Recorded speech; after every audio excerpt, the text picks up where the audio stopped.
Jammy, Virtual Resistance is in the chat saying, "Geez, I thought it was Sunday," and this popped up. Did you have this feeling this weekend too? My weekend felt totally screwy, and the only thing that really keeps me on schedule are GamesCast. Did you feel that way? Oh yeah, I felt that way. It's mostly because it's the bank holiday like weekend here in the UK. I think otherwise my calendar's really messed up if it's not. But I'm pretty sure it is. So everyone's off work on Mondays as well. So it doesn't feel. This weekend has felt not real. I agree with you. Got it. Okay, that makes more sense because I'm here in the States, and like obviously we have different holidays than you guys, and so but like for me, like the only thing that keeps me on schedule is GamesCast and knowing who's on GamesCast, and then I'm like, oh, this kind of like rules my entire week. But yeah, with you guys with the bank holiday, that explains it. Yeah. Got it. Jammy, thank you for being here in AJ's absence. AJ was under the weather, and I got multiple texts from him today. Basically, he was like at like 2 p.m. He was like, "Hey man," he's like, "I'm not feeling good. I haven't been feeling good for days, and my voice is totally shot. I don't think I'm gonna make it."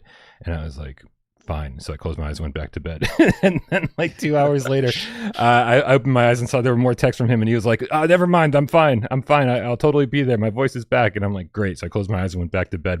And then an hour before the show, he was like, "Hey, did you find a replacement?"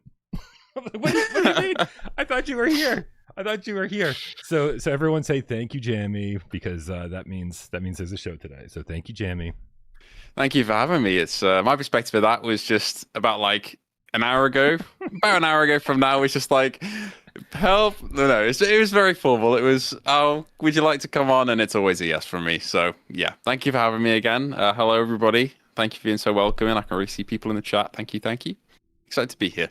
A lot of love for Jammy. All right, man. Let's get the show started. You ready? I'm ready. Let's go.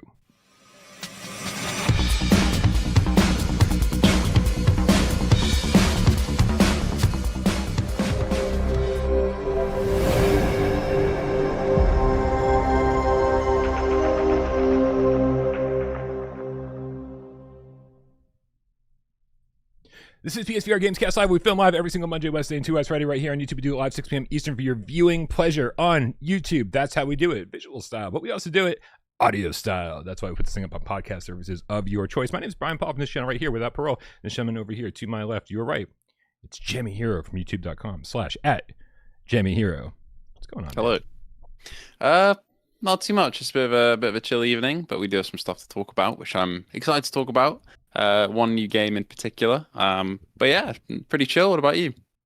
Yeah, pretty chill. I really wanted to have my Into Black review done today, but man, I haven't done an actual 7-8 minute review edited since Undead Citadel, and like I think we're coming up on 2 months, so I'm just wildly out of practice on that. It also took me 3 days to edit PSVR this week, right? So like apparently I've forgotten how to run a YouTube channel, but I'm getting back into the swing of things, and the Into Black review should be done before the game comes out. So embargo's up. You'll probably be seeing reviews left and right. You'll be hearing us talk about it today on today's show.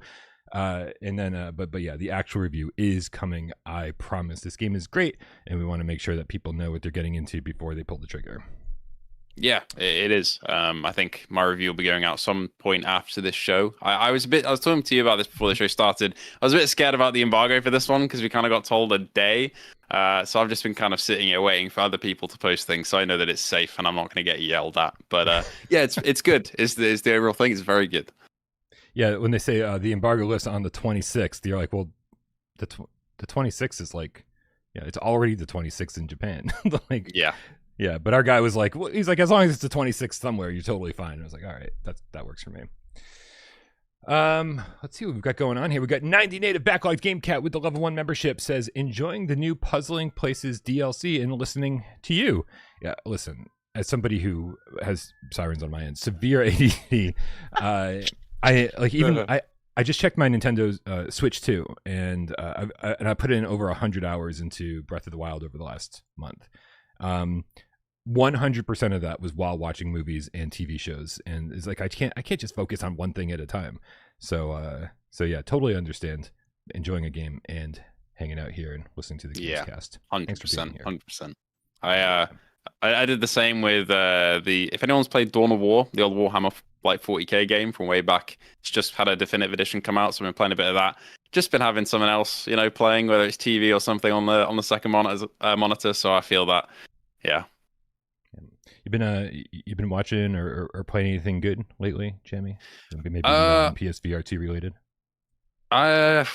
Well, that for one, Dawn of War, that edition. But apart from that, bit of the new Assassin's Creed, which I've been enjoying, taking it slow. But I've been watching Band of Brothers recently as well, and that's very, very good. I would recommend. Good show. Wow, so I mean, 20. That's like 20 years old, right? Yeah, 2000. I want to say either 2001 or 2003. And I watched Saving Private Ryan ages ago, and I love that movie. And then I've been told multiple times to watch Band of Brothers, and finally I have, and I get it now. I get it. Nice. Man, what is going on here? Streamlabs is being weird. I am. How do I look to you, Jammy? Like on Discord, am I like running at a normal frame rate? Because over here, you look like you're running like a normal frame rate. Yeah, you're looking okay for me. All right. Well, on OBS, it's looking like I'm running at 5 frames per second. So hopefully this thing kind of self-corrects, because at some point, I mean, it looks like we're just about to crash here. So fingers crossed that we don't. Hopefully not. Yeah. We got Andrew Ehrenreich with the $5 tip, says, enjoying the heck out of my PSVR 1. Finished Farpoint today. Finished Farpoint. Man, you just started Farpoint. It was incredible. Can't wait for Farpoint 2. There's going to be a Farpoint 2, right? Oh, man. I hope.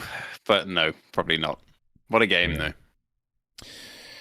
Yeah, I'm actually curious to know what Impulse Gear is actually up to these days, because I can't imagine Larcenauts on Quest sold very well. It was like they were trying to do a hero shooter after the hero shooter kind of it's kind of over now, isn't it? Yeah, it's not really the thing is a big wave, so I can see that how that would be not a great place to go down, especially in a niche market like VR, where you need kind of like a player base that's really locked in and active. But yeah, 5.2, please go make it. Yeah. Yep. All right. Hey, look at this. I think the frame rate is back up and running, and when I have a second, I'm actually going to be able to render some footage. I'm trying to multitask a little bit here while we do this. But listen, if anybody doesn't have a PSVR 1, I really do recommend that you go back and you pick one up. Most of the games are playable on your PS5.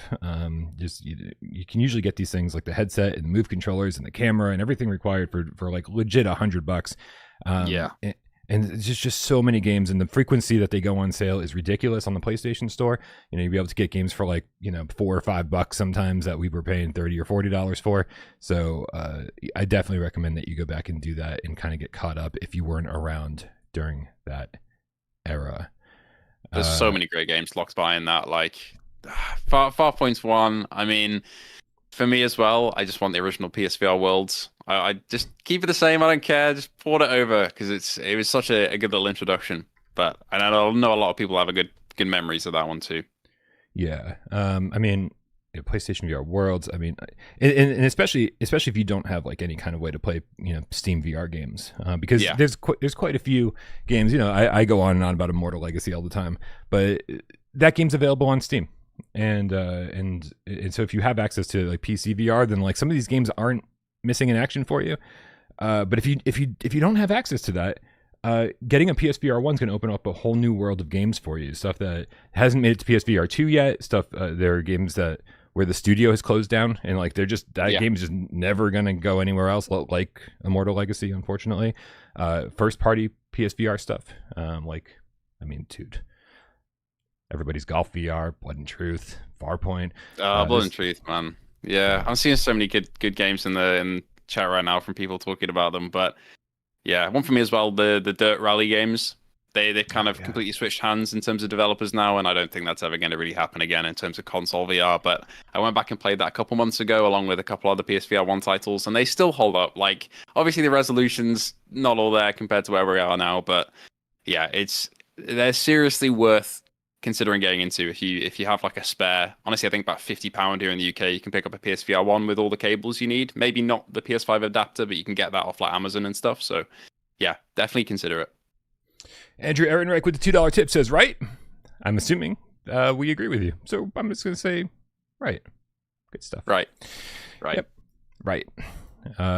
Anyway, I still have an unreasonable amount of hope that there are still games being brought over from PSVR 1, and I think if the developers themselves were going to do it, it would have happened already. But I think with studios who are looking to make some extra money, developers who are, like VR Monkey, who is just nonstop porting games to PSVR2, I think that they'll be, they'll probably reaching out to all these studios who have games that are lost to time. People like Flat to VR. I do think that there's still hope for some of these games to make their way over. So hopefully, fingers are crossed. Oh yeah, Wipeout, such a good show. Yeah, I wish. Yeah. Yo, hey guys, if you guys want your questions on GamesCast Live, the best way to do it, well, I mean, I guess you could tip with your questions and they'd be right there at the forefront, as we just saw. But if you don't want to spend any money to do it, we have a great way for that to happen. Click the link in the description below. Come join our Discord, and you can leave your Viewer Takeover questions in the Viewer Takeover channel. And if it's a good one, I might read it on the show. I skipped over a couple of good ones that I'm going to use later in the week and maybe next week. But I got one from Eclipse DJ, who I've been seeing, in the comments on the channel for quite a while now. He writes, #Viewer Takeover. Do you think Rebellion should have given us Atomfall VR rather than a new zombie army? Surely development costs would have been less or equal, and this is a sort of fully fleshed, flat game story/world PSVR2 gamers are craving. I have no doubt that much like Arcanage, it would have sold big. Do you have any familiarity with Atomfall? I do a little bit. I remember it being revealed and thinking this is basically Fallout, but in Britain, and that's kind of as deep as my knowledge goes. But yeah, I mean, I think I can kind of see where they're coming from with this in terms of like a very topical brand identity, if that makes sense. Because Zombie Army is got a player base that's dedicated, but for Atomfall, it was kind of people were very excited for it, and I think it did decently well in the flat. So I feel like something like that might have made more of a splash. But I don't know too much about it. I know, I gotta say, because I saw that reveal, saw some gameplay, and then I've kind of stepped back. What about yourself? Are you familiar, or? I mean, I saw the trailer. I'd heard from, I kind of tangentially pay attention to the stuff that's going on in the flat screen world. Just watching podcasts and watching reviews here and there, because I'm interested in this stuff, and mostly for the fact that I'm like, man, which of these games are actually going to come, to PSVR 2, and what's the likelihood? Yeah, I'm just waiting for the Atomfall trailer to finish downloading. I thought I had this handy, but I did not. Holy shit. This must be a really big fucking trailer. I see some people saying that it's quite a heavy game as well. Who's that? World of Long Play saying it's quite a technically heavy game, which I think is a good point.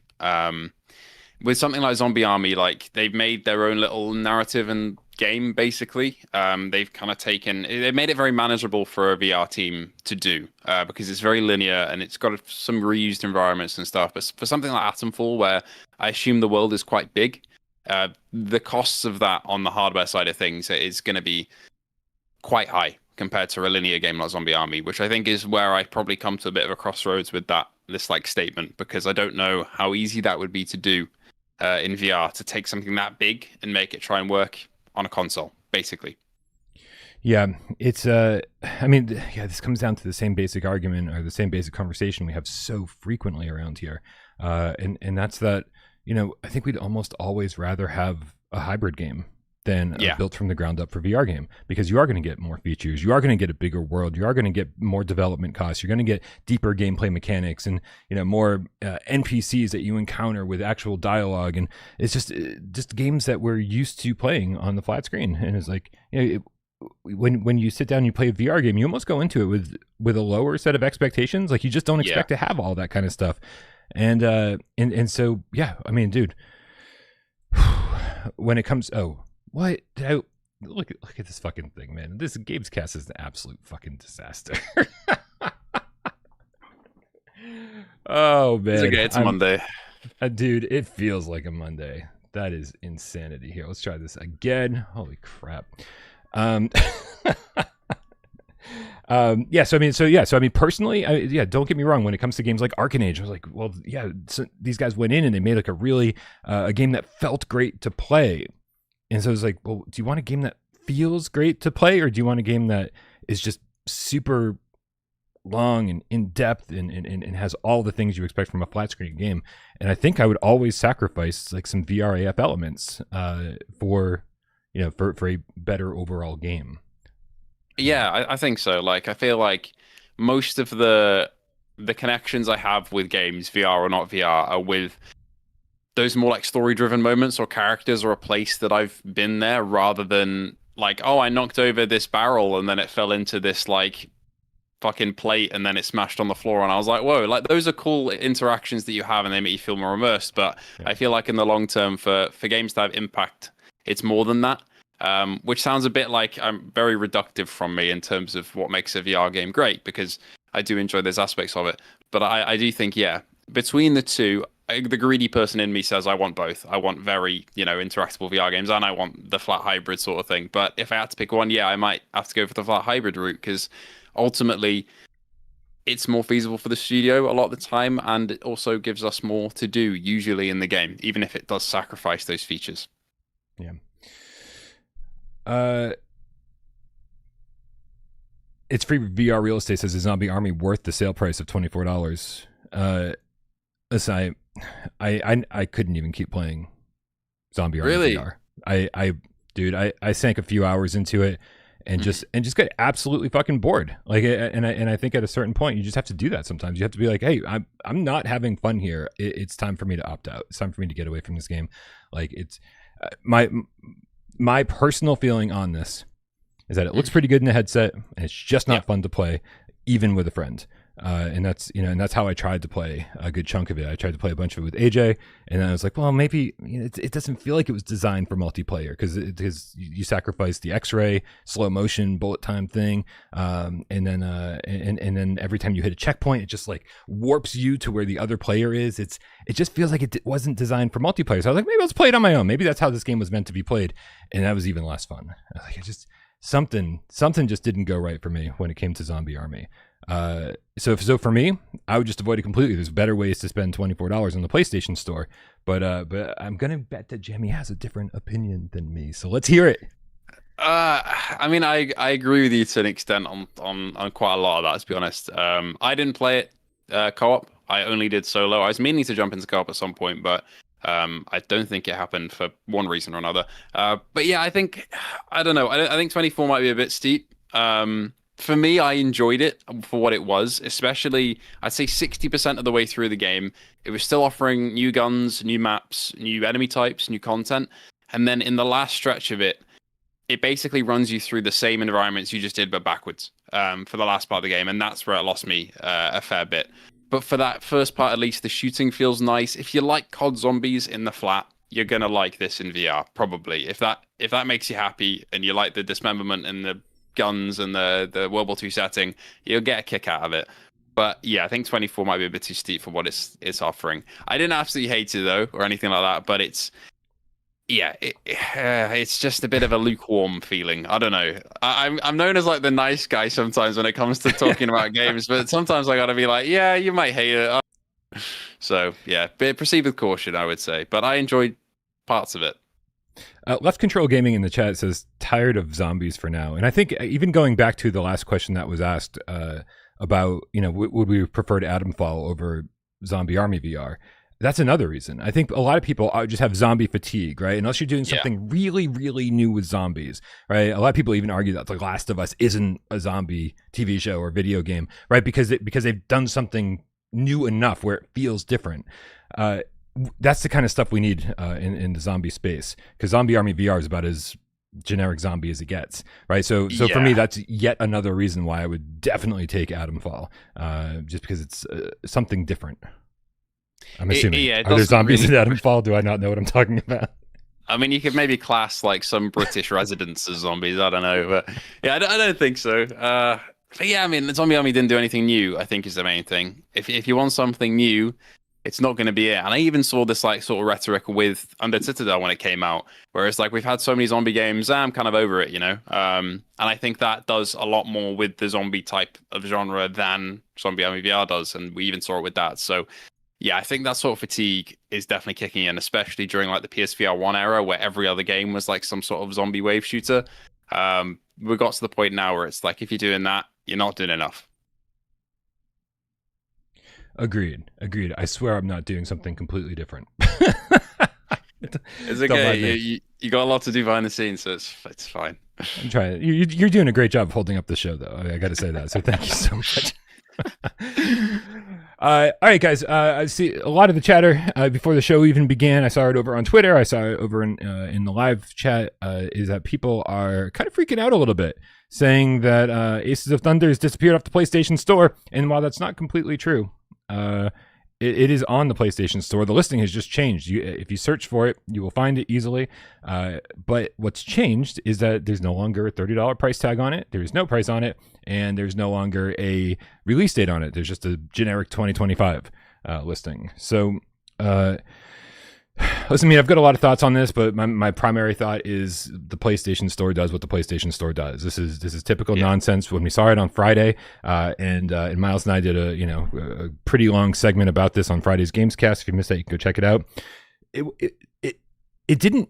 Not only did it have a release date of September 2nd or 3rd or whatever it was supposed to be, and the price tag, it didn't say pre-order. You could just add it to your cart, right? Yeah. You could just you could buy it but not buy it. Yeah. Right. And when you tried to check out, it would give you an error, right? So obviously something had gone horribly wrong behind the scenes. There was no way we were supposed to know the release date or the price point or even be able to add it to our cart. So something was very weird. I have complete faith that that's the right release date and the right price, and that the PlayStation Store did what the PlayStation Store does and just announced it way too early. And so I don't think anybody should be freaking out about this. It just basically the PlayStation Store accidentally leaked some information. But how do you think they're going to handle this moving forward, Jamie? I think, to be honest, it's Gaijin Entertainment, right? Like the big War Thunder overlords. Actually, I shouldn't call them that because they're very nice people and I want to review the game. But they can't. I don't know. I think they operate on like a very high up level in terms of where the decisions are made of when things release. So I think they could just go, like, honestly, on the 2nd or whatever, they could be like, okay, it's out. There you go. Like, act like nothing happened. Because to be honest, maybe I don't know how widespread the knowledge of this happening really is. I guess like for some of the players who are excited for this, but maybe are more casually into the PSVR2 side of things or PCVR side of things, maybe they have no idea that this leak has even happened. So they might just try and play it off. But yeah, it's not the first time we've seen something just like actually released sometimes as well. Just out of nowhere by mistake. So yeah, classic PlayStation Store. But I feel like they could just go on as normal and we could see it release on the 2nd. I mean, historically, so my thought was, this is something we talked about on Friday. My thought was that, hey, maybe we'll see a surprise state of play, right? They'll announce something the Monday prior to this and say, hey, state of play incoming. And then they'll have like a little PSVR2 section, and the Ace of Thunder will have a new trailer, be a launch trailer, and say, available now. Ha ha ha. It's like, I don't think that's the worst thing ever. You know, it's fine. It generates some excitement, probably generates a lot of day one sales. That's great. But apparently, I was talking to some people who keep better track of this than I do, and a state of play in early September is very unlike Sony. If anything, it's going to be late September. Yes, yeah. And that scares me, Jamie, because what if they do this during a stupid fucking PSVR2 spotlight event on the PlayStation blog, where every 15 minutes, right? They're like, no. we have news for PlayStation VR2, we have new game announcements and a surprise launch, and it's like that thing where every 15 minutes they post a new trailer and a new PlayStation blog post, and one of those is Aces of Thunder, and it's out now. Like, listen, man, like I know PSVR2 doesn't get enough love from Sony, it doesn't get the spotlight, pun intended, that it deserves. But man, like just kind of like eking this out quietly during a PSVR2 spotlight event would be, I mean, it might be the worst fucking way to worst. watch this game. Yeah. Oh god, I hadn't even considered that at this point. Honestly, Gaijin doing like a stealth drop out of nowhere, just on their own terms, was more likely in my head than that. But now that you've put it there, we're fucked, aren't we? But it's very possible, isn't it? Oh god. Hopefully not. But I could see it. It's been a little while since the last kind of spotlight, right? It's been like over a month, maybe two since the last one. But I mean, if they really wanted to announce something PSVR2 related, I'd say just wait till the state of play at the end of the month if it is going to happen. but sometimes the stars don't align with that, with release of when, guys, you might want to release the game. But yeah, please don't let this happen. Please don't let it be a spotlight, because that would be the most flat release ever. Now let's write in the chat says it's also a flat game though. Aces is a hybrid. Is it 100% confirmed that we are getting the flat screen version on the same day as the VR version? Because I remember them saying, hey, we want to bring this to PS5 flat screen gamers as well, but I'm wondering if they're prioritizing the VR launch first. I think so. I think it is VR first and then flat later, I want to say. If you check the store, if you check the store listing, it legit says it says PSVR2 required. Yeah, I think it is only PSVR2 for now. Yeah, so that would fit the criteria for our horrendous spotlight that will probably happen. Exactly, yeah, it would fit the criteria, and it would almost be like a soft launch for the game, right? It would be a soft launch for all the PSVR2 gamers, and then Gaijin could have like this massive sort of bigger announcement during a state of play or during a showcase or during their own event, and it would be like, okay, now here we're releasing the game for real now to the larger audience that's going to bring in the real sales. Oh man, the more we talk about this, the more disheartened I'm becoming. Yeah. I'd love to see a replay of the 5 seconds in which he put this information into my head for the first time, because my face just like dropped. But yeah, I mean, it's as bad as it sounds as possible. I just really hope it, like, 'cause this has been built up as a VR game, so all the marketing, and they've been like, look at all the interactions you can do, look how cool this is, look how it runs native on the headset. And if it was to finally do like a cop out at the end and be like, whatever, it's a flat screen game now primarily, that would just suck. Man, yeah, it's possible though.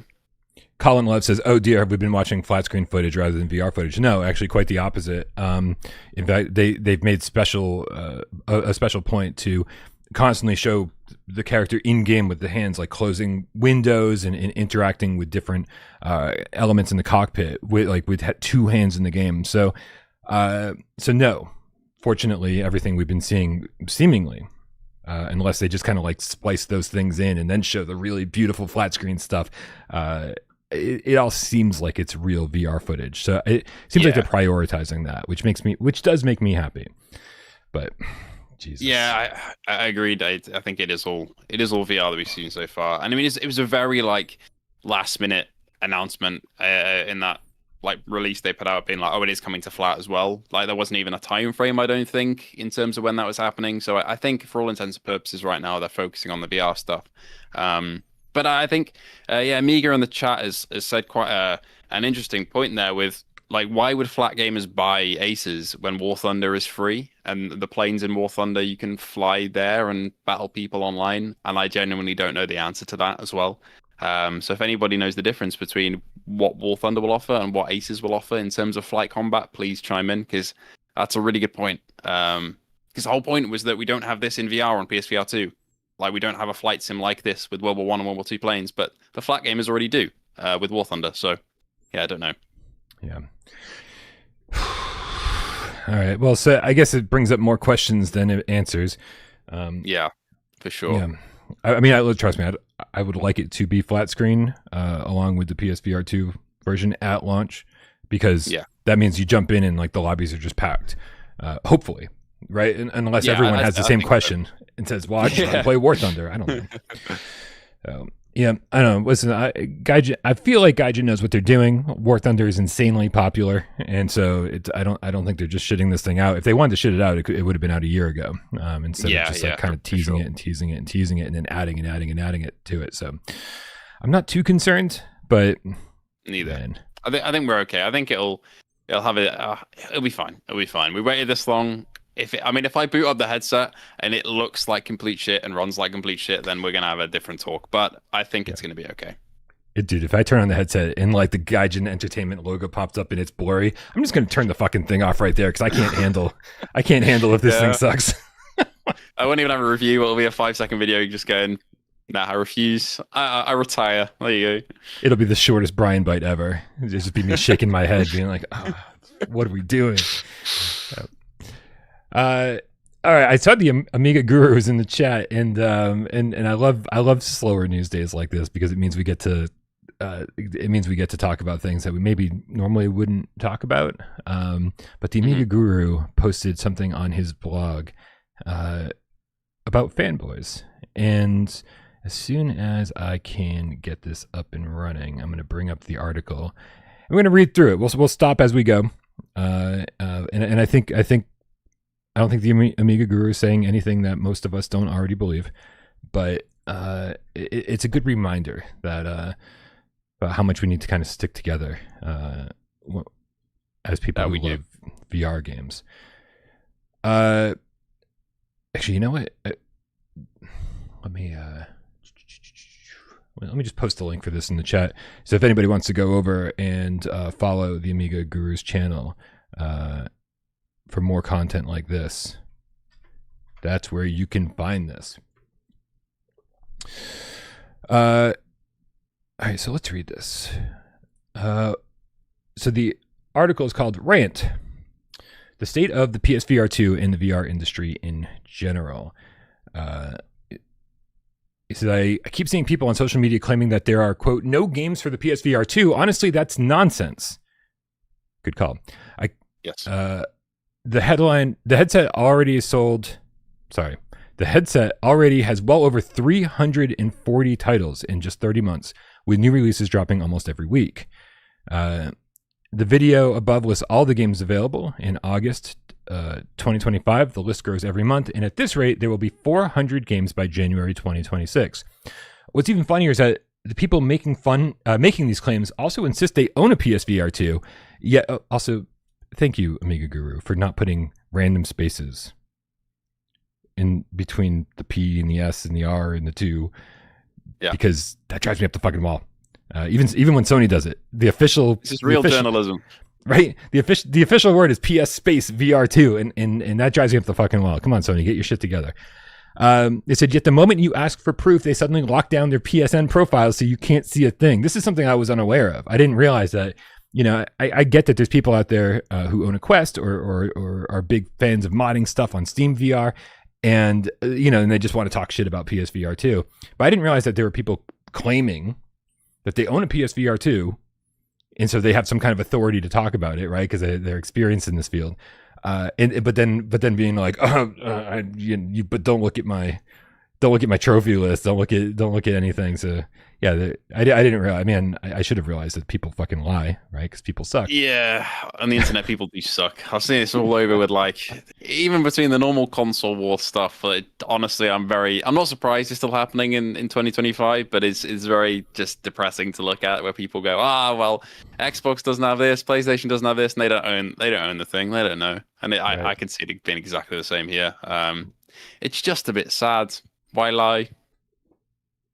Yeah, I mean, it means that you're getting all of your information from other people who also don't have much information, right? Because the number of times dude, it's so sad, right? Because I do watch GameScoop. It's the last thing I still watch on IGN, and mostly because I like the personalities there. Justin Davis is awesome, and Damon Hatfield is awesome, and I really enjoy hearing them talk about games. But when Thief VR was announced, I mean, their immediate dismissal of it, being like, why even bother if you're just going to put it in VR? Like, we've been waiting for this franchise to come back, and then you put it into VR. Why even bother? And I'm like, all right, and so if that's where you're getting your information about VR from, then you're not getting information about VR. You're getting information about VR from people who don't play VR games. And so sadly, and I think the article actually gets into this a little bit. So, it's just really sad, man, that people feel the need just to talk shit about something they don't know anything about. It's on such a big and micro scale as well, because on the big side of it, you've got outlets like that who are like, well, what's the point of having it in VR at all? And then on the smaller scale, you've got people saying, oh, why would you buy a PSVR 2 on the Quest side? And people saying, oh, why would you buy a Quest on the PSVR 2 side? And people on the Steam side saying, why would you not just spend £4,000 on a supercomputer and run Skyrim with 1 million mods? And there's just everybody going at each other, and it's just like, if you've played the other side and you have gripes with it, fair enough. We all have gripes with the PSVR 2 in certain areas, but if you're just sitting there ragging on something again and again, then yeah, it is just a bit depressing to watch. But yeah, you do you, I guess. The headline of the next part is called "Some Less Smart People." This is a nice way of saying fucking real stupid people. Some less smart people call it the Vita 2. Okay. So then there are people who call it the Vita 2. These folks usually haven't even tried the system. In most cases, it's clear they simply can't afford one. Instead of appreciating the technology, they go for cheap, half-baked VR alternatives. And of course, in their eyes, that's somehow better than the PSVR 2. Ironically, PlayStation Vita ended up being a well-regarded platform that lived on long after Sony pulled the plug on first-party development. Some would even argue it only truly gained popularity after Sony abandoned it. And yes, it's always disappointing when a platform holder stops supporting the hardware you love with exclusives, but the truth is, for every Sony console, it was never just first-party games that defined its success. All right, a lot to take in there. And I want to back up a little bit because it's so funny. Like, I remember there being so much vitriol against the Sega Dreamcast when that came out, being like, "Why would you ever buy this when PlayStation 2 is on the way?"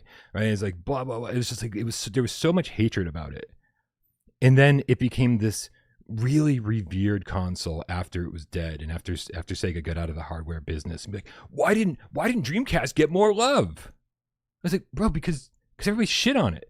Right, and that happens over and over and over. Right, it happens with even bigger failures than the Dreamcast. Right, it happens with things like the 3DO. It happens with things like even like the Atari Jaguar. There's people out there who really go to bat for this thing.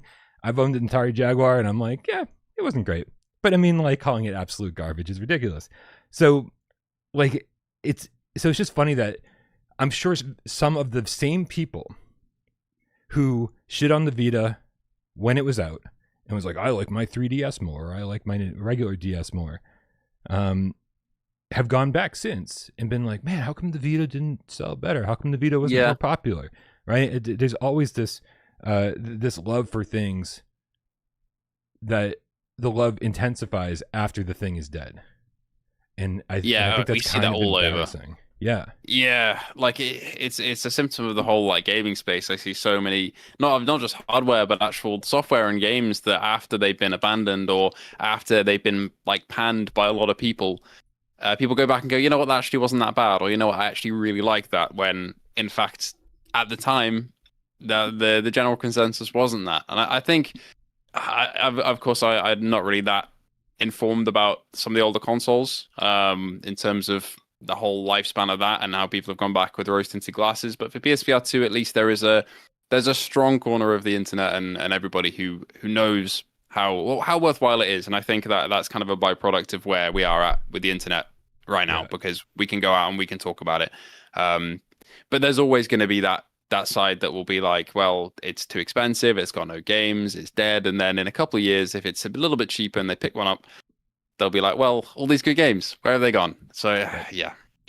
And listen, as far as the Vita comparison goes, it's, I bought a Vita on day one. I loved it from day one.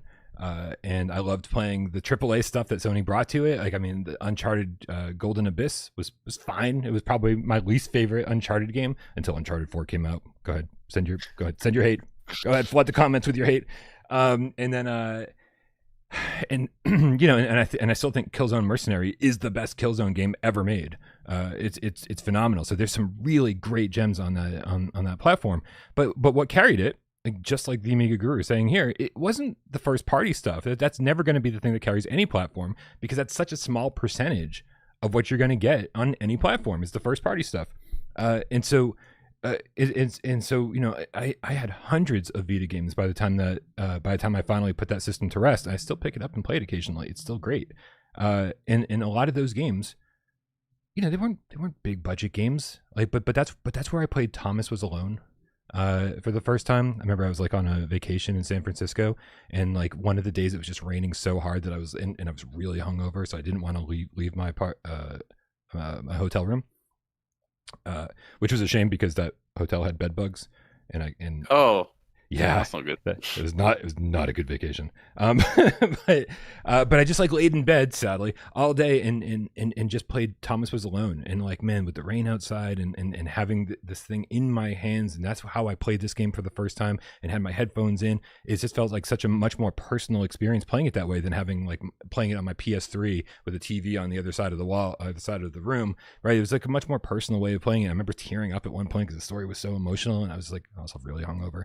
And so it's just like I have all these great memories of the Vita. So when people like talk about the PSVR2 as the next Vita, I'm like, yeah, it is, right? Because it's an awesome system that Sony gave some good support to, not great, but good support to, and is quietly funding all these games behind the scenes. That's why we got Hitman and Resident Evil Village and an RE4 remake and Song the Smoke Rekindled.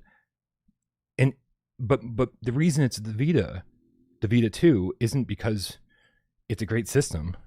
It's because it's not being appreciated as much as it should be while it exists. It's going to get so much more love in 5 years from now. 5 years from now, people are going to be like, "Oh man, the PSVR 2 had the best library of VR games ever."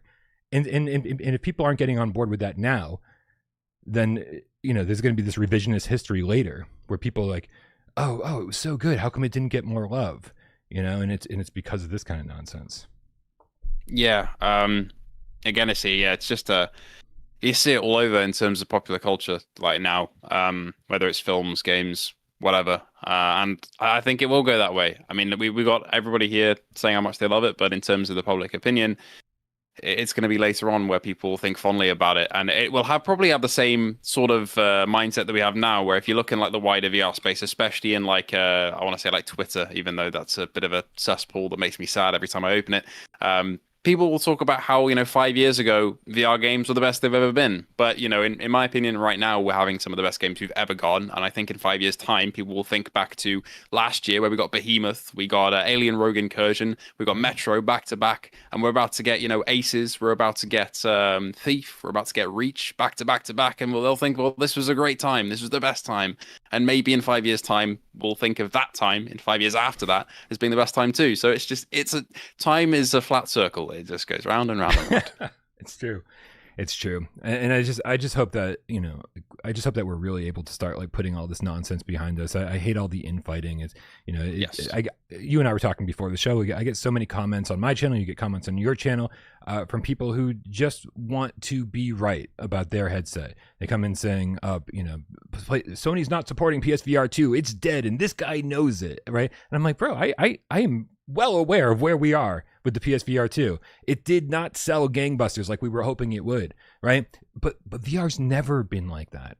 VR's never had a moment of explosion. It just never has. In fact, I think PSVR 1, no, I take it back. PSVR 1 was the first small explosion, like when it first launched, and then Quest 2 was the next big explosion, right? But these are really, really small explosions compared to what VR needs as a whole. Right, VR's never been very successful. Right, we are a niche of a niche, and if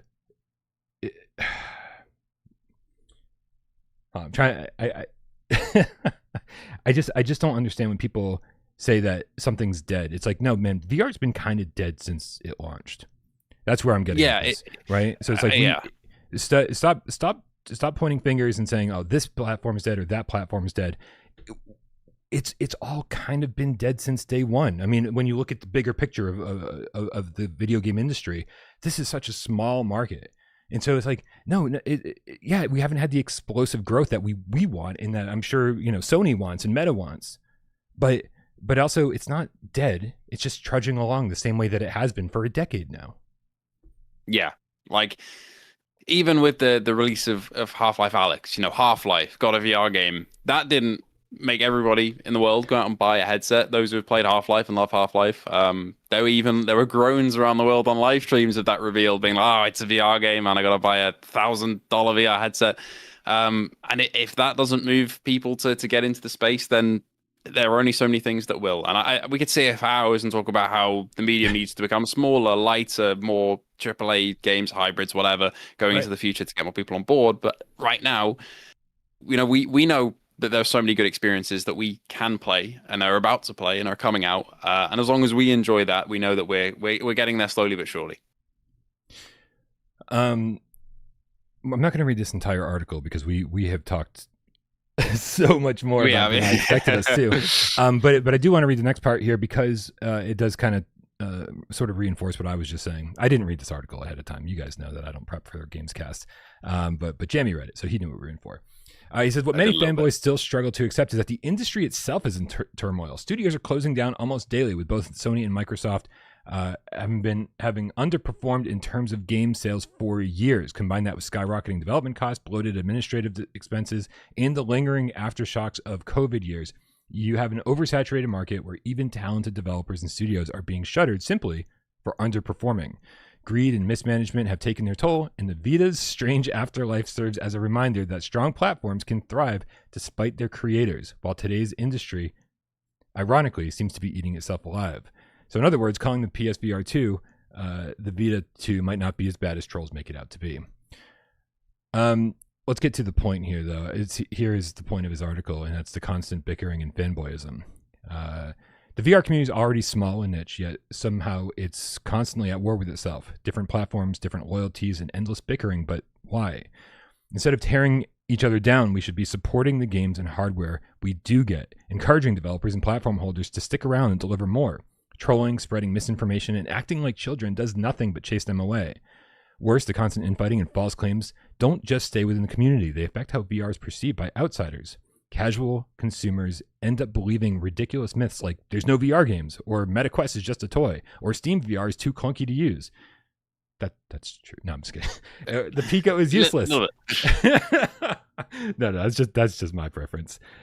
Such misinformation directly impacts sales, which in turn impacts the willingness for developers to invest in VR at all.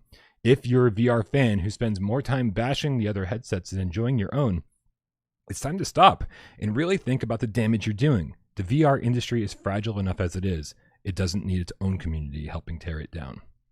It's a good place to stop, I think.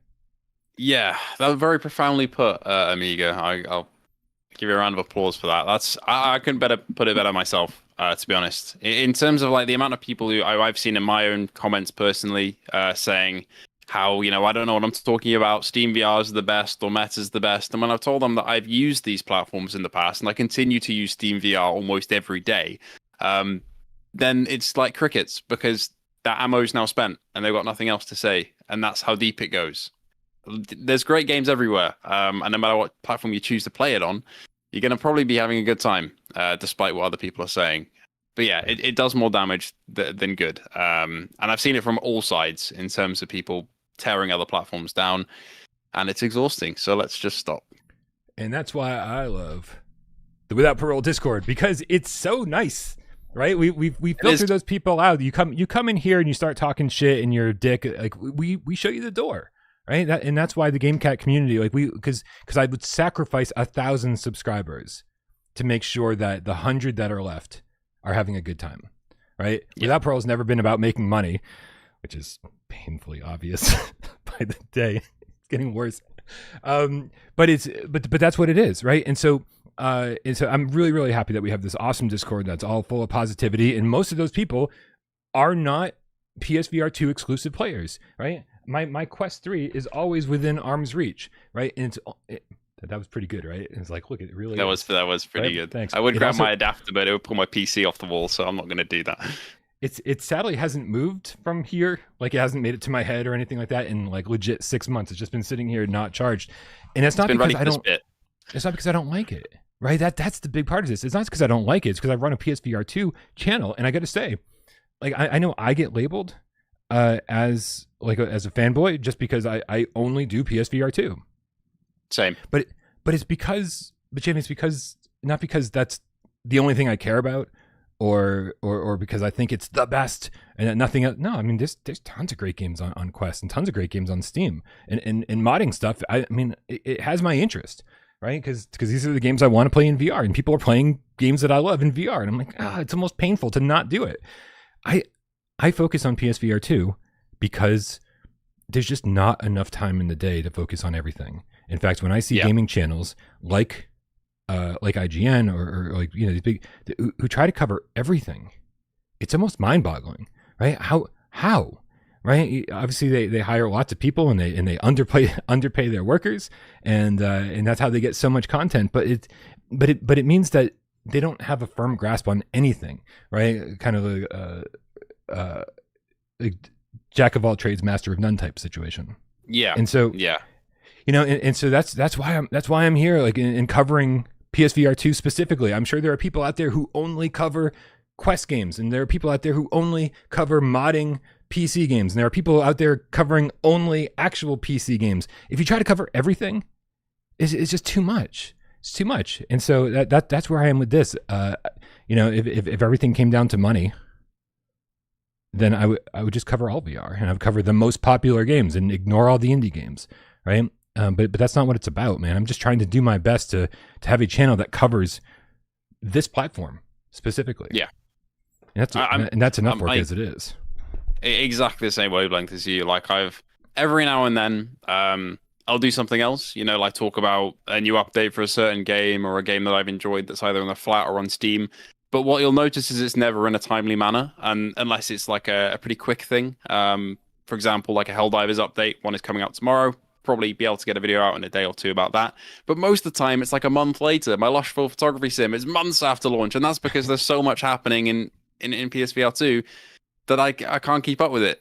Like the amount of announcements, news, game releases, reviews, it's a lot. And yeah, to be honest, looking at some of the other channels, even in the VR space that do all the VR stuff, I have no idea how they do it. Right. Because it's too much. But I really enjoy having that granular view of everything that's going on. It makes the community feel really tight knit, and that's the reason why I do it. Like the community, you guys in the chat, you, Bryan, everything together. It's just, it shouldn't be any other way, and it's great. Right, and people, and I should say, you know, yeah, I do admire the people who cover all VR because at least they're focused on VR, right? Whereas the mainstream channels, the big channels out there, try to cover everything, but then just discount VR immediately and say, fuck that shit, right? And so, you know, I'm not saying people who cover all VR are somehow not, you know, getting granular enough. They're doing great, and they're doing great things for the VR community. So I just want to make sure that I'm not making it sound like I'm throwing shade on anybody. Nobody clip that and just take it out of context.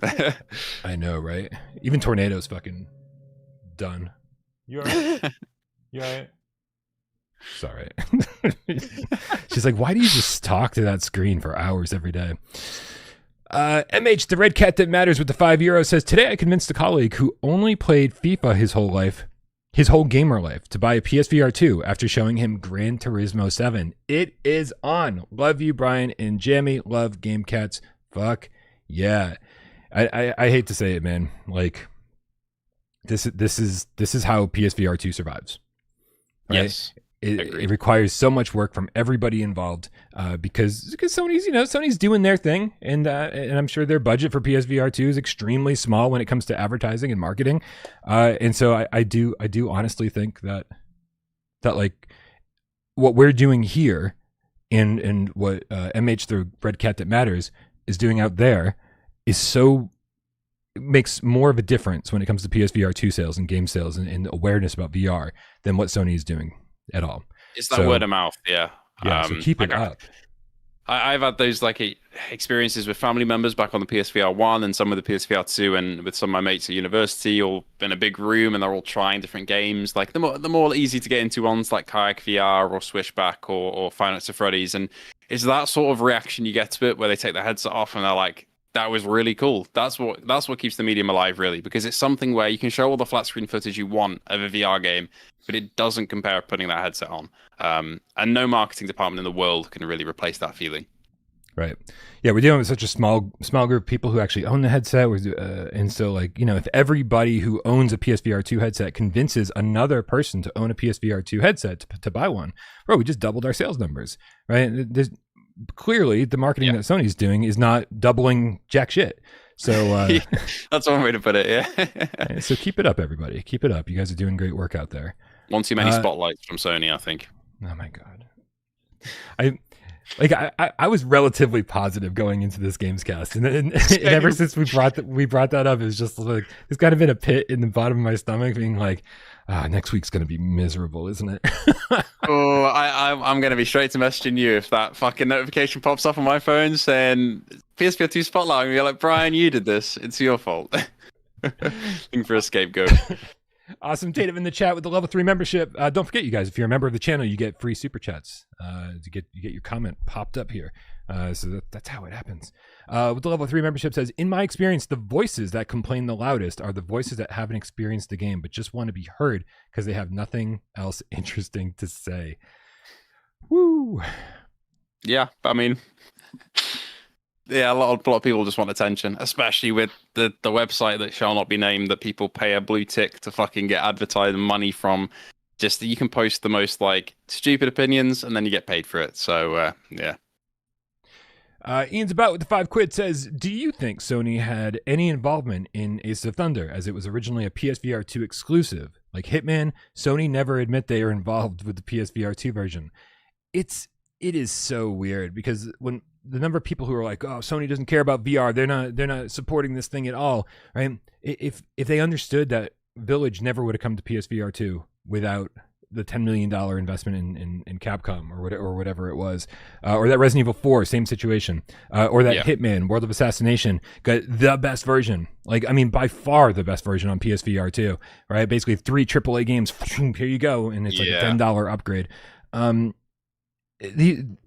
Not only would those games not be on PSVR 2 without Sony's support, but if they ever did make it to PSVR 2 without Sony's support, we'd be paying like a full. They'd be asking for $70 because, but they already made their money because Sony paid them to do it.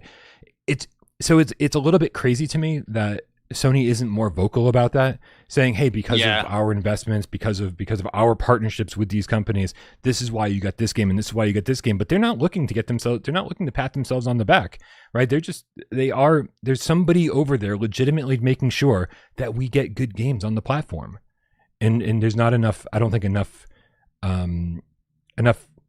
attention given to that.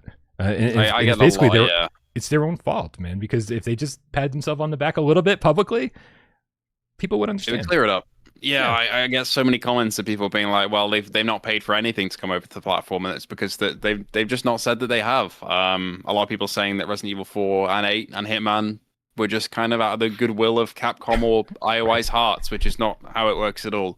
And yeah, it's an exhausting rhetoric that would just go away if Sony could say, okay, we funded this, and this. But as always with big corporations, it's probably not that simple. But I wish it was. I wish they could just clear that up. And then also announce everything else that they funded, just in case anything else is coming too, because that'd be nice to know.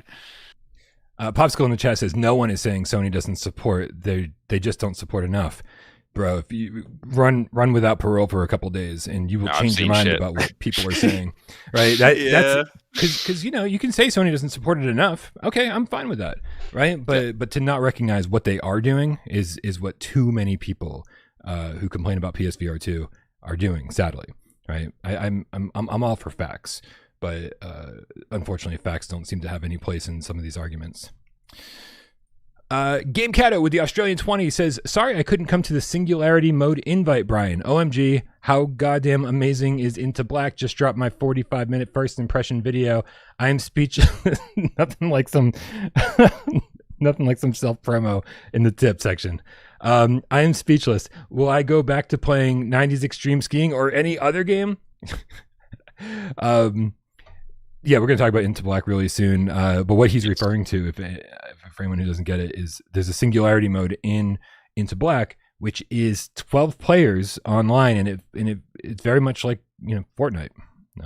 It's kind of it's a battle royale extraction shooter sort of thing, which I'm awful at, by the way. But yeah, it's good fun. Yeah, we'll talk more about it in a little bit. Man, I kind of love it and don't at the same time. I've got a lot to say. But thank you, Game Cato. I sent out a lot of invitations. Anybody I saw that was playing it, anybody I saw who was talking about it, having Into Black keys, I sent out an invitation yesterday. Try to pack a 12-player multiplayer room full to get the full experience. We did okay. We didn't pack. I don't talk to many people, Jammy. I know 7 other people. Hopefully, if they don't all show up, then we're not having a full room. Yeah, we had a fair few. I ran into a couple of people before I died horrendously via space bug, but yeah. FNCS Kieran with the level 2 membership says, question for Jammy. Hey, Jammy. When Bryan was on my show, I was saying how I'd love to have you on the show. Yeah, question for after the show. Yeah, shoot me a message or something, and we can talk. All right. I think it's time to talk about Into Black, Jammy. Let's do it. Nice. Right, let me get a little bit of footage up here on the screen. But I will say, you know, long before we even got into Black, long before we got our hands on it, it was something I just felt very confident that we were going to get a good port, right? Because the Binary Mill had done great things in the past. They make fun games like Rush VR, the wingsuit racing game. Like, why don't we have 1,000 wingsuit racing games on every VR platform? Right? Yeah, especially with headset haptics, that would go so good. They did allude to it a little while ago, right? For Rush, I think. Yeah. Yep. So that'd be cool. But yeah, that's a good point. Give me all like the what's the company that makes them? Like Steep and Riders Republic, Descenders, all those action sports. Make them a VR game. Right. It's they're basically a studio who goes, we know what people like, and so we're going to give people what they like. They made Resist, which, like, I mean, anybody who's played Resist or even watched the trailer of Resist goes, oh, it's the Spider-Man game, right? Yeah. Meanwhile, Sony keeps giving us Spider-Man experiences and hasn't actually delivered a good Spider-Man game in VR. It's great when you see the Binary Mill just being like, hey, and then on top of that, the PSVR2 ports we get of these games are the best versions of them, right? They understand how to use DFR. They understand, that they need to focus on the haptics, adaptive triggers, and headset rumble, and also, utilizing the OLED panel of the PSVR2 headset means that we're getting like these really kind of beautiful games that feel good to play. And so before I even touched the PSVR2 version of this game, I kind of knew it was just going to be kind of great. Yeah, right? Like it's the most competently ported a game can be. Like every feature that you want used is going to be used. Mura, you can say goodbye to that. There's just none. It's pretty perfect. Yeah. So, okay. So I'm really glad you said that, because like when I'm in a game, I go, I think that's what people will complain about when it comes to Mura. Right. But it's never something that bothers me. Neither really. Like, it's a big thing. Yeah. So I'm glad you brought that up, because like even the things I usually recognize as something that somebody would complain about, I didn't see here because the frame rate and the resolution were just, I think, too high for it to be an issue. I played most of this on the Pro, where I believe it was running at 120 hertz native, so no reprojection. And then on the OG PS5, I believe it runs at 90 native. I can confirm that it's 90. Yeah. Smooth as butter. No dips or anything. No dips at all. Nope, not that I could really tell. Did you play the campaign? And heads up, everybody, the campaign is, you can play the whole thing single player, or you can play it with 3 friends. Did you play mostly single player or mostly multiplayer? I played the first, I want to say, 5 missions in co-op, and then the rest of it was a solo affair for me. So I can only speak for that. Okay. Because I mean, I definitely saw frame dips, especially when you get to, and like I said, even on the Pro. But that when you get to like really big areas, when you get to like massive underwater areas with just like thousands of particle effects on the screen, with all these bubbles floating up and just all these lighting effects and shadows being cast on the walls, and like some really beautiful environments. Yeah, I don't think most people are going to see it, right? Because anytime I talk about frame rate problems, other people are like, oh, I didn't even notice that, right? So I just think I'm way too tuned into some of that stuff. So the frame rate issues that I experienced weren't even something I would complain too much about.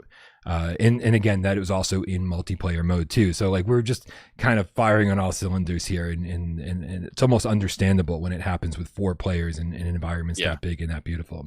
But for the most part, I mean, super smooth, super sharp, and give me the elevator pitch though, Jammy. Like where you crash down on an alien planet. And you're trying to fix your ship, but give me the elevator pitch about like what you're actually doing in this game. I mean, that's basically the gist of it. You go into this spooky space black hole, and then you find yourself crashed, and then your job is to get out of there. And there are a couple of different trials along the way. But the main loop is you leave your ship, you go get loot, you get resources. If you've played Deep Rock Galactic and Subnautica, these are two games which this feels right at home being compared to, really, in certain aspects in terms of how you get resources and upgrade. But yeah, you're just trying to get off the scary space rock, to be honest, without spoiling anything. And it does a pretty good job of being a game that makes a lot out of that. Oh, sorry. Ian's about in the chat says, you never actually answered my question about Aces of Thunder. Do you think Sony has any involvement in that? All right. We talked so much about part of that question, but didn't answer the question. Yes, I do think so. I do think that got off the ground because of Sony. As a lot of people have said, like why does this even exist for the flat screen? Why does Aces of Thunder exist for the flat screen? Right? Because the War Thunder exists. And so, and I really do think that the reason Aces of Thunder existed at all to begin with was because Sony was like, hey, we need something like this on PSVR2. Like, hey, are you interested in working with us? And, we'll fund this much of the project. Again, this is the kind of stuff that Sony won't talk about. And it's not until it's never until I form relationships with the people on the development team where you start hearing information from the inside and about, how much was being funded. And I have zero relationship with Gaijin Entertainment. I'll be lucky if I get a review key, right? Same, like they did ask me if I wanted a review key, and I said yes. Like this was 6 months ago or whatever. And if I get one, great. But I don't know anybody over there, so I don't know if we're ever gonna find out that information. But based on the way that everything went down and how the game was announced, yes, I do think that's why this game exists at all, because of Sony's involvement. Anyway, sorry for that tangent. I wish I could edit that out and stick it at the end of the Aces of Thunder conversation. It's okay. Yeah, man. So I think it's really important to talk about the gameplay loop here because every mission is kind of the same, and the environments, as beautiful as they are, and although some focus on cave walls and some focus visually on plant life, it all does start to kind of look the same a little bit. And so the appeal here is the gameplay loop, where it's all about heading into these missions, scavenging as many resources as you can, pulling up mushrooms out of the ground, getting your pickaxe out and mining crystals, and then there's going to be this whole wave of enemies that you have to fight through, and ultimately, you complete the mission and you bring all of that stuff back to the ship, and then it's what can I do with that stuff, right? Yeah. And so a good part of what happens when you're out there is you'll find chests. And the chest will contain blueprints for upgrades for your weapons, or new weapons, or new tools for you to craft. And you spend a lot of time staring at this menu on the wall, being like, oh, do I have enough resources to craft better damage for my pistol, or a red laser sight for my pistol, or an extra shot for my shotgun, or faster reload speeds, all of these different things. And when you start unlocking these blueprints and staring at the wall and going, holy shit, I can upgrade everything. Yeah. Like everything. There's a lot to do. Yeah. That's kind of, people are saying like, oh, did I mention Subnautica there? And that's like, yes, this is how it feels like Subnautica for me. Not necessarily in like the story or the structure of the game in terms of like, this is a very linear campaign, even though you can go and do loot runs and stuff. But for me, the Subnautica element comes from that upgrading. Like you're clearly harvesting materials and you're making components and you're making upgrades in your equipment from those components, and it feels very satisfying in that way. That's how I'd link it to that, and it feels really good. Like honestly, I've only completed the campaign once, but I will be going back for New Game Plus because I haven't got all the upgrades yet, and I will be going again to see if I can get any more. So yeah, it is funny. I just completed the campaign last night, and yeah, I mean, learning that there's New Game Plus and New Game Plus Plus, right? It all feels very Resist-like, meaning like the Binary Mill was able to deliver something that feels really high quality, but they also know their limits. They also know like, hey, we're not going to be able to, create like these radically different worlds for you to explore.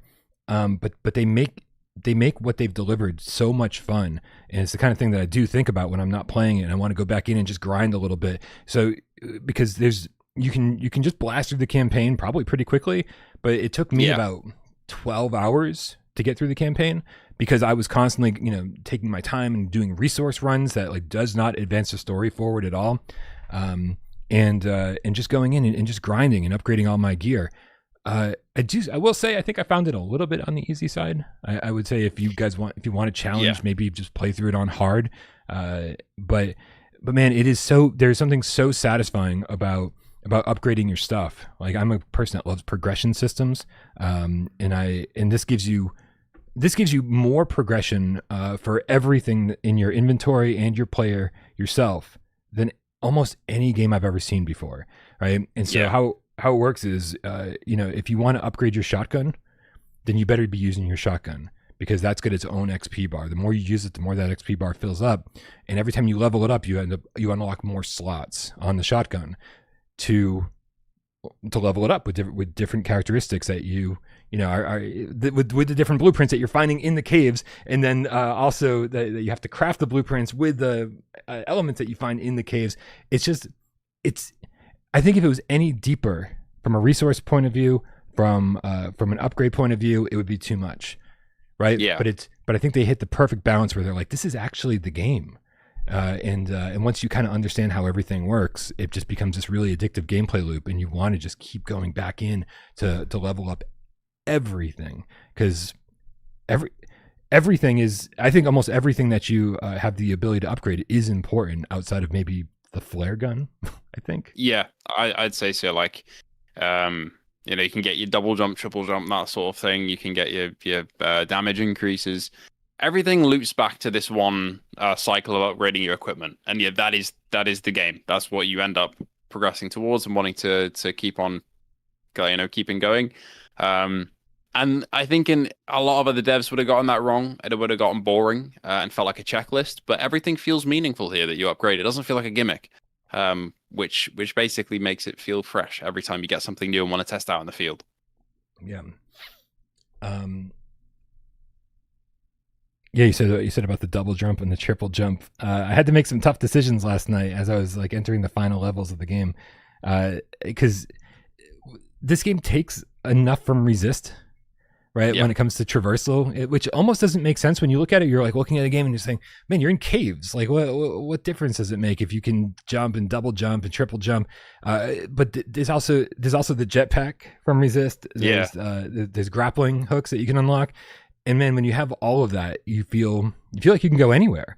And all of it uses the suit power, but you can upgrade the suit power. And it's just like these. Anytime you're like, man, I feel like my pistol's not strong enough, I'm going to go grind and make my pistol stronger. Oh, I just feel like my traversal could be stronger. It's like, well, there's ways to upgrade almost everything. But that being said, like, that is the game. And since I was playing most of it multiplayer, like the robot companion who's like talking to you the whole time. Yeah. Like, he's delivering most of the story. And so, like, just like Resist, it's a lot of tell, don't show, right? You don't really encounter NPCs, and most of it's just kind of told to you through radio contact. And so again, this is how I think the Binary Mill makes a game that tells a good story, but simultaneously tells it within the budget that they had to work with.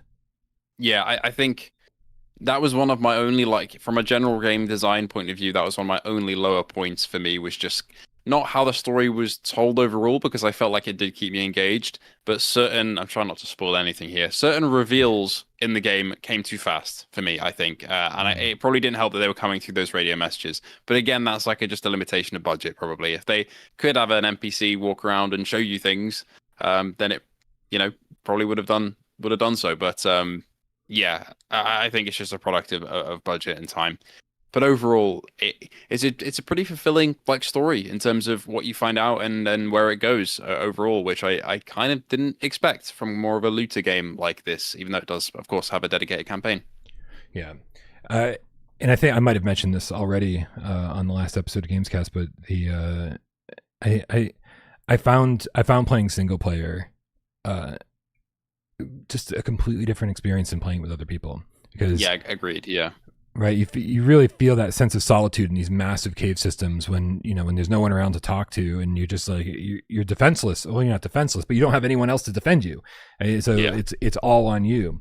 And so it has this completely different vibe, and you really get to take in the music and in the atmosphere when there's not 3 other people in your ear the whole time.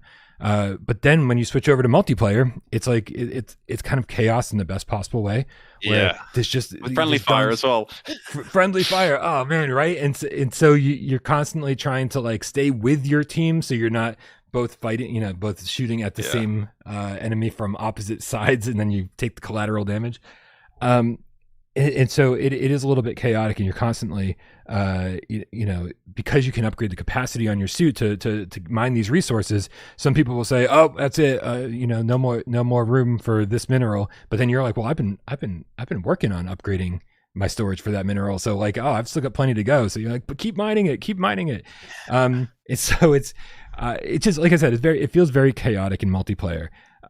But so I do think honestly that if you're a single player gamer, you'll enjoy this. But I hope everyone branches out and at least sees what the multiplayer mode is like. Yeah. It's very different feeling, but it's a lot of fun. Especially if you have friends who just start shooting at each other, because that will happen within minutes of you joining the ship. But it is good fun. Right. We got High Phase with a Canadian $20 tip. Thank you so much. He says, "Hi Bryan, hi Jammy. Would you say that if you like Saints and Sinners gameplay loop of looting and crafting, you'll like Into Black?" I don't know. What do you think, Jammy?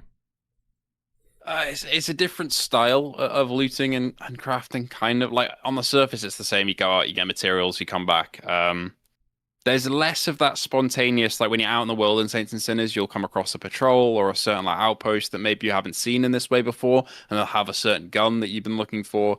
It's less like that. There aren't really spontaneous things like that.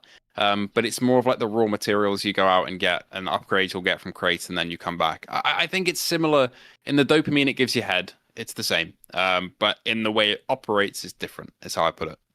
Yeah, it feels a lot different moment to moment. I mean, like, the number of times I've gone out in Saints and Sinners, like 90% of what I did in Saints and Sinners were resource runs. Me too. I had zero desire to progress the story forward. I just wanted to craft. And so there's, in that sense, is very similar here. But it felt like every time I stepped out into the world of Saints and Sinners, I was in danger. Like that, I was like, oh man, I really got to sneak around. Like this revolver that I have is good, is going to break the next time I fire it. Right, with all none of your weapons felt like they were super equipped to take down just tons and tons of zombies. Like even you craft assault rifles that would break after one mission. Right, so it's this constant thing. This doesn't feel that way. This feels like you're armed to the gills, right? You start off with just a pickaxe, you end up getting a pistol really fast, and then you get a shotgun really fast, and then you get an SMG really fast, and then you just constantly upgrade all of those things. And so I've never went out into these caves and felt, oh man, I'm in danger. It's almost like I'm going to go wreck house in these caves. That's how I felt. Like, these aliens don't have any idea what's coming for them. So I think it is different in that sense. I get a completely different vibe. But if you like crafting and you like upgrading, I think this will scratch the same itch that Saints and Sinners did. Yeah, I agreed. Different but similar feeling. Also, I'm so glad that this ended up in the footage that I'm showing here, because like there's like legit resist style puzzles that have resist posters in them. The poster, it's because you go to it and you're like, wait a minute, this is the same fucking puzzle that was in resist, and then there's like literally a resist poster, like almost like an inside joke if you've played the other binary mill games. It's great, man. It's great. And I really like that that they were able to repurpose some of this stuff from game to game, because it just means they're kind of building and again using what they already have to build bigger and better games. It makes me really curious to know what their next game is. Yeah, agreed. We got the Auscomando with the Australian $5 in the chat. Says, beware of Bryan in the singularity mode. Hold on a second. This is rich. I'm not even going to read the rest of the tip yet, because Auscomando, I mean, what a fucking traitor. Okay, he's one of the first people that I got to the end of the singularity mode with, where you're like, where you're trying to craft a portal to escape with your life. he and I were both in that end room together, fighting off waves and waves and waves of aliens. And he was like, let's not shoot each other. Let's not shoot each other. Let's both try to get out of here alive. And I was like, all right, cool. If that's what you want to do, I'm totally down. And man, we were still fighting aliens. And he just like walks up, stands next to me and goes, sorry, Bryan. And goes, with a shotgun, kills me with one shot. I'm like, what just fucking happened?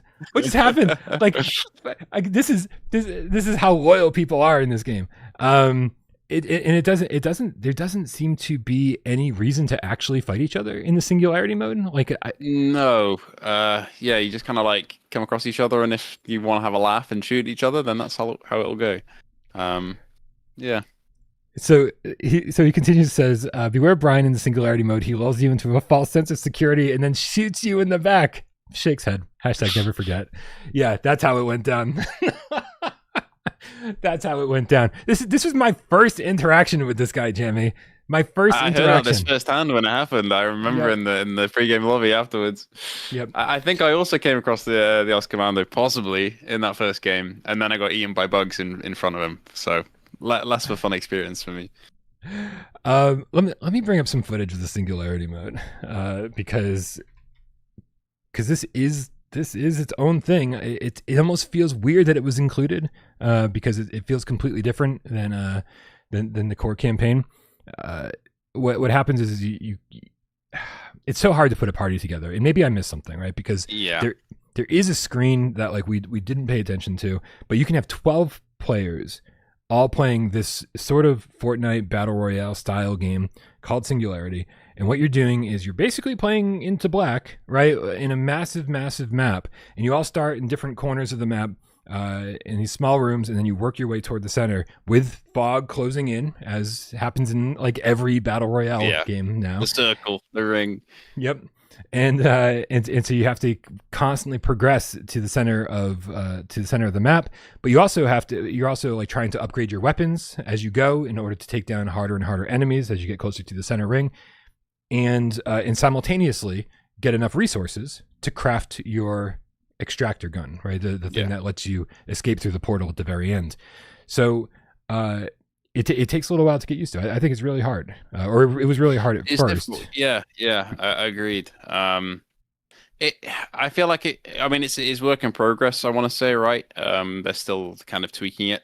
But it doesn't feel like just a bit of an add-on to the game, but yeah, it could use some tweaks. Yeah, it is difficult. I got killed by bugs 99% of the time throughout my few games that I had. But yeah, don't buy this game just for Singularity is what I'd say, because it's not like that flagship mode. Like the campaign is very much the main thing here. But it is a fun little side mode, especially if you can get a group of people together who are just kind of like having fun and messing about and betraying each other. Right. Excuse me. Yeah, it's just, it's really chaotic. And I felt like, as a massive fan of Fortnite, I've just dumped a ton of hours. I forget what the number was, but anybody who watched the show, AJ and I did it last week, I think, I actually revealed how many hours I sunk into Fortnite over the course of just a couple months. The fog here seems to be more dangerous than in Fortnite because, when the storm closes in on Fortnite, you've got a massive map you're like, I'm going to run over this mountain. I'm going to like get into a vehicle and boom, just like fly towards the center of the map. And there's so many different ways to escape it. But here, the fog closes in. And if you're trapped in a dead end in a cave, you're going to have to run through that fog, right? There's no alternate way, right? So you got to either plan your route carefully at the very beginning, and make sure you don't end up in too many dead ends, or don't stay in too many dead ends very long, or you just have to make sure you craft a lot of health items in order to escape the fog. So I found the fog to be more deadly than the enemies or the other players, right? So, but it's good. As you said, it's very much a bonus mode, and I don't think anybody should be buying the game for the Singularity mode. But if you end up loving Into Black and be like, what are other ways I can play this? It's a nice little bonus. Yeah, it's a cool little add-on. It does need some quality of life features like being able to ready up to start the game as well. We basically had to queue into the lobby and a countdown would start as soon as one other player joins. So then you'd have to both leave and then rejoin and then kind of hope that people file in those 60-second windows basically. But I'm sure they'll like working out that stuff. But again, yeah, it's not what you're buying the game for, but it is fun for what it is. Brody says it's got a fairly easy platinum. Might take a while, but nothing difficult. Yeah, I think the only thing that I really noticed in the trophy list was that you're gonna have to play through it twice. Right? You got to start a new game plus game and then finish a new game plus game. Those seem like the most time consuming parts. But I have to like really dive into some of the hidden trophies and see if there's anything that seems difficult. So if any trophy hunters out there, shouldn't take you too long. Yeah, I can't say I'm one of those. I'm not really a trophy hunter myself, but I know a lot of people passionately are. So good to hear. It's not too bad. Jammy, I think this is pretty good. We just did a pretty good overview of Into Black. Yeah. Do you? And I know you don't put scores, in your reviews. No, I find that very difficult. Yeah. Do you want me to try it? Do you want me to try and put a number on it? Yeah, for sure. That's what I'm going to ask you. Yeah. I'll go with if Resist for me was like if Resist was like a 6.57 for me, probably a 7. I'd say this is like a 7.5 for me. I think. I've got to mention as well. Like I'll mention this in my full review as well, but I need to mention it now. I did run into some technical issues, like with sound cutting out in co-op. Yes. And if you keep your head really still, the world kind of wobbles around you a little bit. Among a few other things. So this isn't a flawless port, but overall. Really fun time. Has its limitations, has its pitfalls, but I would recommend it. I think I'll go for a 7.5. Yeah, so the issues, I also experienced these issues. Again, I'm very sensitive to frame rates and world wobble or whatever you're going to call that. There's some kind of bug where the engine doesn't react to the DFR very well, and if you played Max Mustard and noticed the world shaking in that game, you're going to notice the world shaking in this game again. But it's so subtle, you're moving constantly, and so it's not until you stop and stand still and look that you're going to notice it ever. But if you didn't notice it in Max Mustard, you're not going to notice it here either. And this thing about the sound cutting out in multiplayer. I 100% agree that sucks, and the devs are aware of it, and hopefully they're going to be able to fix it. It happened a handful of times for not loads, 10 to 12 hours that I played it, and it's so easy to quit out of the game, create a new room with a new room code, and then boom, it's everything solved for another 3 hours. So definitely not worth, a big thing. Yeah. Right, worth talking about for sure. But didn't really affect how I thought of the game too much. In solo as well, I didn't get that at all. Just worth mentioning. In solo play, I didn't run into that once. Good to know.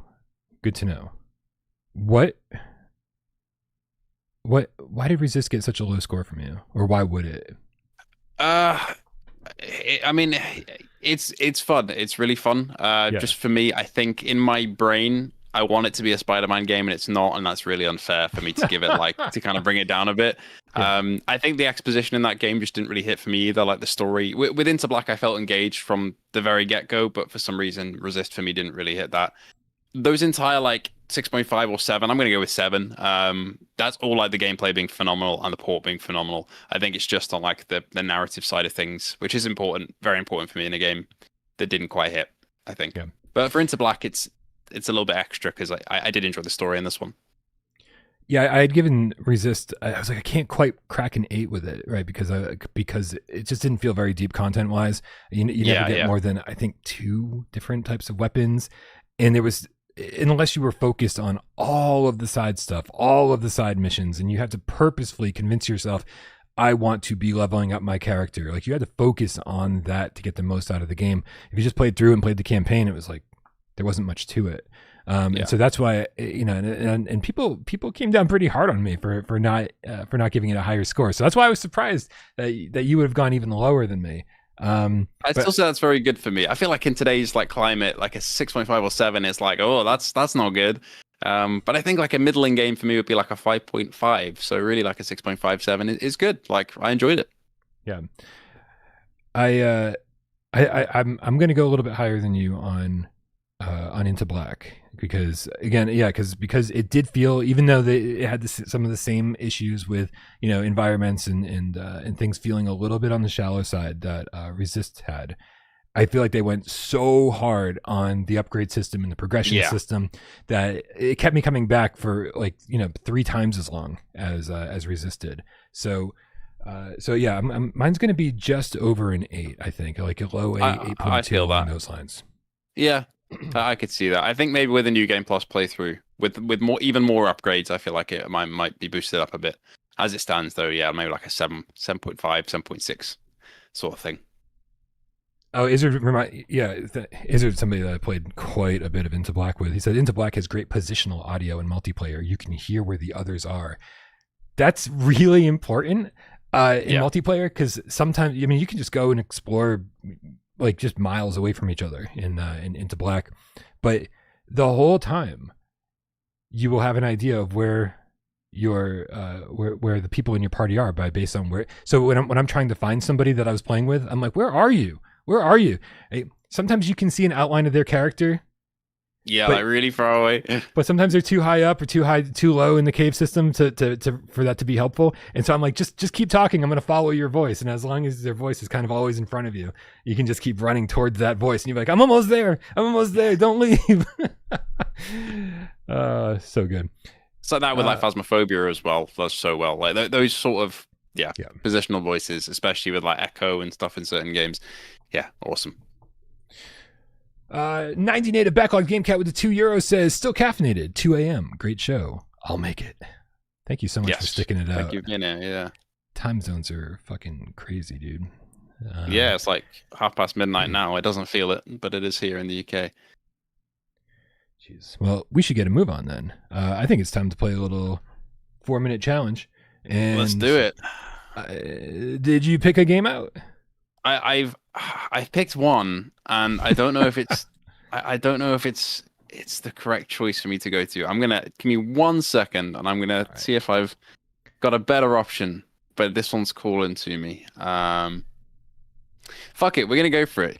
Yeah. Okay. Sure. Right. I feel like it might be too easy. So yeah, but it's one that I like, so we're gonna do it. Excellent. You guys know how this works.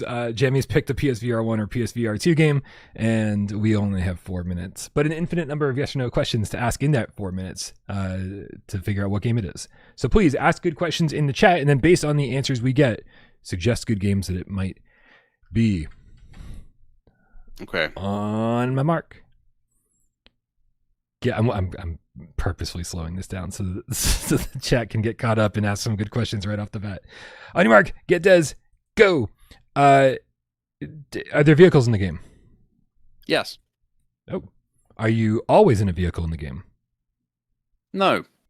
No, you're not. Are you ever in a vehicle in the game? Yes. Was it mentioned today, during today's show? Not by you. But yes. Okay. Maybe somebody in the chat then is what you're saying? Or maybe it was me, I don't know yet. But it was mentioned. I'm pretty sure it was mentioned. Okay. God. Now just forgot every game that's ever been released. Is it a good game? Very good, yes. Was it on PSVR1? It was, yeah. Also on PSVR2? No. Oh, listen to that. Did this game come up when we were talking about good games that didn't make it to PSVR2? Yes, it did.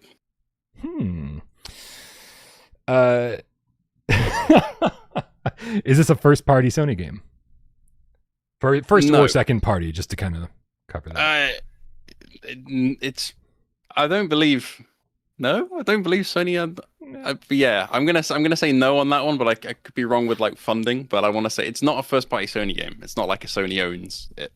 Okay, so let's see. So separate from Sony completely.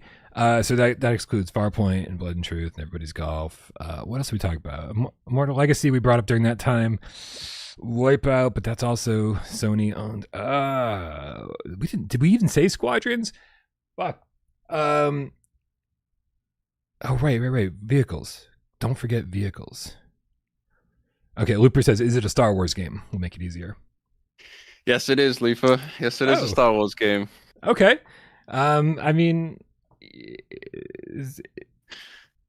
hold on a second. So you're not in vehicles in squadrons when you're like in the kind of the menu and talking to other people and shit, the Wing Commander style stuff.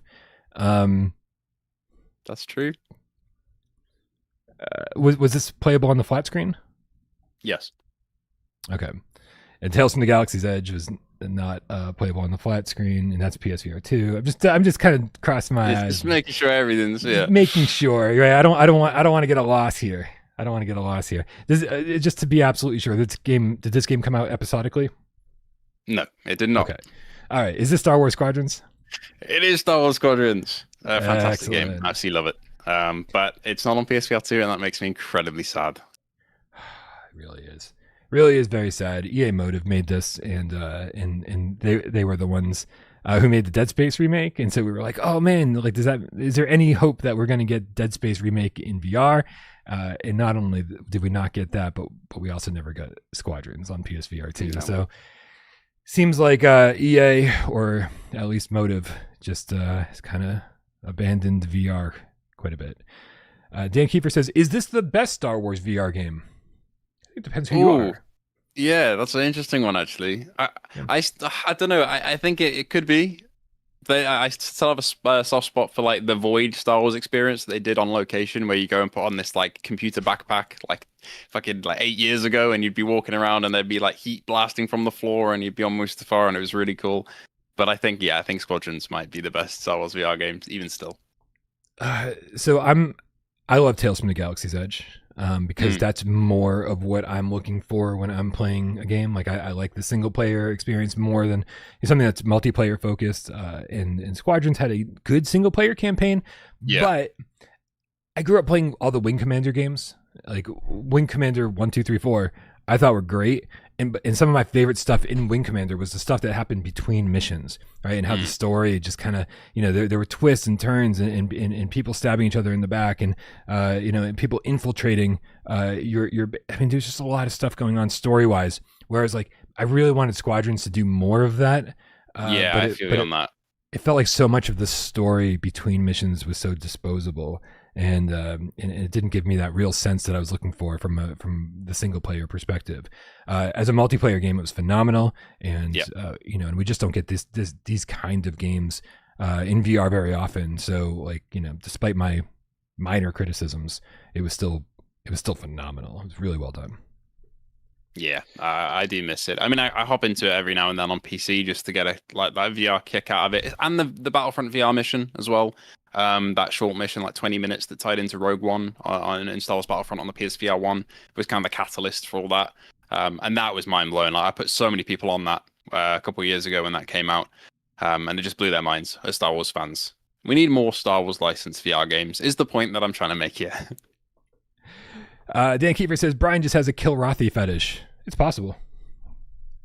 Maybe I'm just a furry. He clarifies for anybody who doesn't know that the Kilrathi are the cat people. Do you know what a group of cats is called? It's going to be something strange, like I don't know. I can't think of anything witty to say, so just reveal the answer. It's called a clouder. Oh, that's cool. I like that. A clouder of cats. Clouder of cats. So, which is something I don't think we've ever said on the channel ever. Yeah, brand new sentence. Right. I think it's. I think I assumed that cats, regardless of what kind of cats they were, whether they're big cats or small cats, I thought they were always just a pride, because I watched Lion King when I was a kid. But nope, it's a clouder of cats, if you can believe it. Thank you, Jamie, for being here, especially on such short notice when AJ dropped the ball and decided to be sick. Everyone sent AJ some good wishes. Make sure you hit him up in the Ask AJ channel. AJ. Tell him how much you love him and you miss him. Looper says, I've definitely said that before. I'm sorry. Well, then my brain just sucks, as we all know. Kramer says, what about a shitload of cats? That's good as well. Yeah. Anyway, if anybody doesn't subscribe to Jammy already, you should be. Click the link in the description below. I put the link to his channel in there to make it nice and easy for you. But if you're, but if not, just it's youtube.com/@JammyHero. Nice and easy. So go subscribe to his channel. What do you got going on over there, man? Obviously, you got an Into Black review going up soon. What else do you got going on? Well, that and a couple of flat screen things, but mostly VR, like 99% VR. Always a bit of Gran Turismo. Love a bit of Gran Turismo, like the online racing. But basically anything like newsworthy, really, and hopefully Aces of Thunder sooner rather than later. But I have absolutely no idea because Gaijin are a very elusive company, and who knows? Yeah, and I mean, at the very least, like if you're free next week, we can do a stream for the for the PSVR2 spotlight event. Oh God, no. All right, this is the one time that I hope my prediction is not accurate. Usually I have predictions. I'm going to be coming back to you if it is, so it better not be. Really hoping the next time Sony talks about PSVR 2, it's like, Resident Evil 9 and Aces of Thunder, and they're screaming it from the rooftops, but highly doubtful that that's how they're going to handle that. Anyway, thank you again, Jamie. And thank you everybody for being here. Shout out to everyone who supports the channel financially, whether it be over on patreon.com/withoutparolegames, and your name is scrolling down below. Or if you're a member over here, thank you very much. Or if you tip during the show, it all is very, very helpful. It keeps the lights on. We appreciate you. But even if you don't support the channel financially, we're just happy that you're here. The community is everything. So make sure you join the Discord. Click the link in the description below and come join us. That's where we hang out 24/7. It's probably why I don't get enough work done, to be honest with you. And even if you sit back, watch the show, and don't say a goddamn word, we know you're out there, and we love you just as much. Thank you for having me. It's been a pleasure. Happy Monday, Jamie. Happy Monday. Let's go.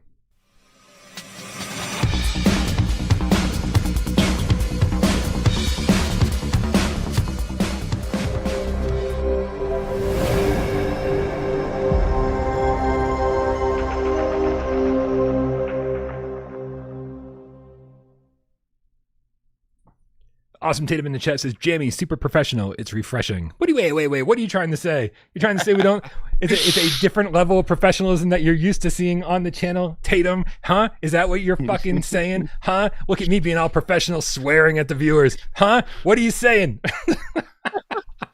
No comment. No comment. All right, good night, everybody. We love you all.